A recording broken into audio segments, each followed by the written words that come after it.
ദൈവനാമത്തിന് മഹത്വം ഉണ്ടാകട്ടെ. ഇന്നത്തെ നമ്മുടെ ചിന്തയ്ക്കായി ലഭിച്ചിരിക്കുന്ന വേദഭാഗം വിശുദ്ധ ലൂക്കോസ് എഴുതിയ സുവിശേഷം 6-ാം അധ്യായം 38-ാം വാക്യം. കൊടുപ്പീൻ എന്നാൽ നിങ്ങൾക്ക് കിട്ടും, അമർത്തിക്കുലുക്കി കവിയുന്നവരെ നല്ല അളവ് നിങ്ങളുടെ മടിയിൽ തരും. 1971 ജൂലൈ മാസത്തിൽ ബാംഗ്ലൂരിൽ ഒരു ആഭരണക്കടയിൽ സ്വർണ്ണാഭരണങ്ങൾ വിൽക്കാനെത്തിയ നഗരസഭാ ജീവനക്കാരനെ പോലീസ് പിടികൂടി.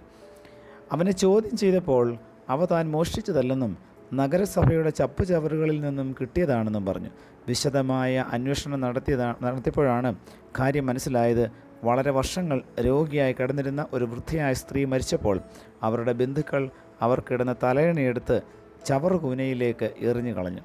പക്ഷേ അവർക്കറിയില്ലായിരുന്നു ഈ സ്ത്രീ തൻ്റെ വിലയേറിയ ആഭരണങ്ങൾ താൻ ഉപയോഗിച്ച തലയണയുടെ ഉള്ളിലാണ് സൂക്ഷിച്ചിരിക്കുന്നതെന്ന്. ഈ സ്ത്രീ തൻ്റെ ജീവിതകാലം മുഴുവൻ വളരെ ബുദ്ധിമുട്ടിയാണ് ജീവിച്ചത്. എന്നിട്ടും അവർ ഈ തലയണ മുറുകെ പിടിച്ചുകൊണ്ടിരുന്നതല്ലാതെ അവർ തൻ്റെ ആഭരണങ്ങൾ വിറ്റ് പണമാക്കി നല്ല മരുന്നുകളും ആഹാരവും ഒന്നും വാങ്ങി ഉപയോഗിച്ചില്ല. തൻ്റെ ജീവിതത്തിൽ ഉണ്ടാകാൻ പോകുന്ന നഷ്ടം അവർക്ക് ശരിയായി മനസ്സിലായിരുന്നില്ല.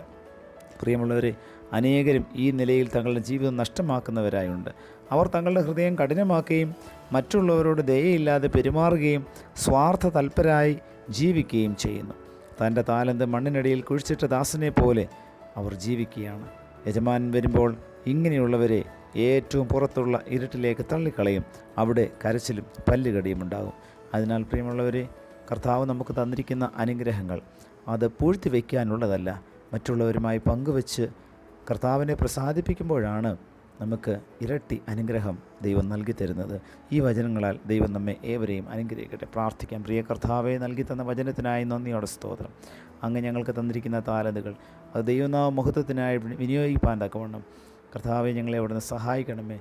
30, 60, 100 മേനിയായി ഫലം കായ്പാൻ, നല്ലവനും വിശ്വസ്തനുമായ ദാസിയെ എന്നുള്ള വിളി കേൾക്കുവാൻ ഞങ്ങളെയും അവിടുന്ന് സഹായിക്കണമേ. ഈ പ്രഭാവത്തിൽ വചനത്താൽ ഞങ്ങളെ ധന്യരാക്കിയതിനായ സ്തോത്രം. യേശു കർത്താവിൻ്റെ നാമത്തിൽ തന്നെ. ആമേൻ.